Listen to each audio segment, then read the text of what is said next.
So it's not a lot of time, so I apologise for the player not being here. Okay. In that last quarter, you really missed a lot of opportunities.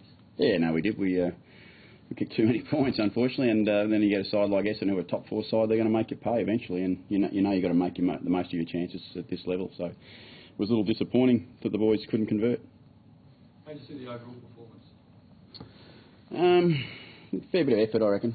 Fair bit of effort by the boys. Look, we've done some things structurally not great, I reckon. You know, we give them a little bit too much free ball, and we know Essendon playing here, you know, want to play a fair bit of uncontested footy, and you know, they certainly got us with that. We probably didn't quite make the balance right early enough. You know, Hooker got some marks early that set him up running. It's not so much his damage, it's just it then makes it hard to defend them all over the ground. How crucial was that 15-minute pit burst in the start of the second quarter? You were in front at quarter time by 7 points, and then in 15 minutes they kicked 6-2 to no score. I'd say that lost us the game. If you do the numbers, at 38 points and 7, that's 45-point swing, and we lost by 30. And you know, we know they got a couple at the end that probably the game was over. So what happened in that period? Because your first quarter was good. Yeah, no, we're okay. Look, I said at quarter time, I wasn't that happy with us defensively, even though we were in front on the scoreboard. So I think we just, you know, we may have dodged a little bit of a bullet, but to Essendon's credit, they just got on top of us at the start of the second quarter and just really took us and made us pay. So what happened there for you guys? Because you just couldn't get your hands on the footy at all. Exactly what happened. We didn't get our hands on the footy, and when you don't get your hands on the footy at this level, you're in trouble. And you know, that's sometimes just winning it at the contest, and they were very good at winning it in tight.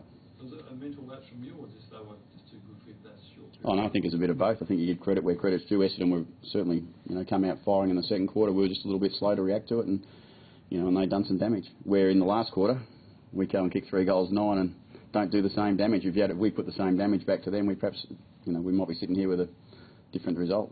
But to come again, obviously, is very pleasing. Yeah, look, they do. This team they turn up. The fans know they turn up and play every week, and they hang tough, and you know, they give themselves a fighting chance right to the last 4 or 5 minutes of that last quarter. And as I said, then there's a couple of goals that made the scoreboard look probably a little less flattering than it probably should have. Where would you prefer to play Jackson Tringo? You started 4 and obviously you have to move him back quickly. Have you got a plan for him, or is it just when? Oh no, in our future, he's a key back for us. There's no doubt about that. But we like the flexibility in our side, and that's what we have to have at this level. You know, you see the side that we play today. They've had Carlisle, Hurley, and they've switched them around regularly. And you know, sometimes you've just got to do some different stuff to get what you want. And you know, we tried Jacko forward last week, got a little bit of success from it. Tried him going forward this week, it was okay actually. He got shots on goal early, and then we probably needed him down the other end where their tools were getting us. Yeah, Butcher look, depending on how we pull up with injuries and stuff, he'll certainly be a chance. But you know, the side's been pretty honest. I reckon they've earned the right to be in the team. So overall, you're pretty pleased. Obviously, not happy with the loss, but pleased with the effort. Yeah, no, I hate losing. Yeah. Hate losing, and the team hates losing too. So you don't have to worry about we're not happy with the loss. You know, and sometimes you've just got to. The scoreboard's, as I said, the scoreboard's going to go against you sometimes, and it's usually as a result of something we didn't do well. And today there was no different. We didn't do some things well. Another big challenge next week. Yeah, they keep coming. It's been an interesting 3 or 4 weeks for us. So we look forward to the next one. We went and watched them play last night and against Geelong, and another great game. And look, they're going to be obviously provide us with a really good test. But we're up for the challenge. When Hooker was taking those marks down back, was that bad set up in attack by some of your forwards not playing to instructions, or was it more the ball being kicked indirectly? Yeah, no, we had some poor entries. We didn't. The method going in wasn't great, but they positioned well. You know, they had their outnumber where they wanted him, and unfortunately, we didn't have enough composure going in to go around him, or we didn't put a player in the position that could influence him in the air. Because we know we've been able to score goals from one marking, but also from ground balls in our forward half, and we just weren't able to stop them marking the ball today. What do you make of Angus Montford playing as a goal club? I thought it was pretty brave performance by Gus. He he stood up, but and it's a big challenge. Yeah, as we know, when players change clubs, it's a big challenge the first time, and that's I spoke to him before the game. It's just go out there and play your role, mate. And clearly he played his role very well for us. In fact, he tried to drag us back into the game nearly on his own there for one point. And any injuries at all? We've got a couple of boys that are a bit sore, but not, I don't think, long term. Travis hurt himself very early on in the game. In fact, we thought he might have been in a bit of strife, but it was just a fault. He fell on his back.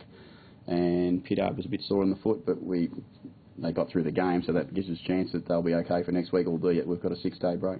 And Westhoff, obviously on the report.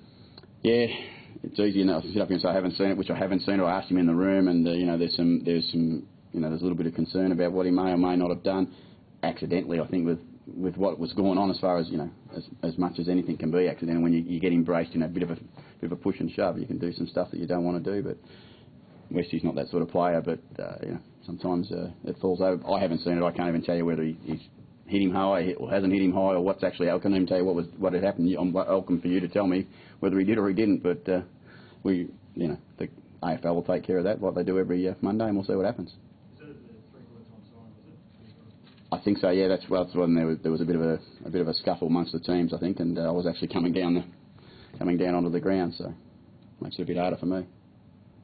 What did you make of the previous game? He had a lot of the ball and turned it over a little bit, but kept you going forward all game. He's a great vice captain. He runs his heart out every week for us, and he did it again today. There was one or two boys that said him and Gus, and they were probably just trying to will us forward a fair bit right through the whole game. Brad was very good for us.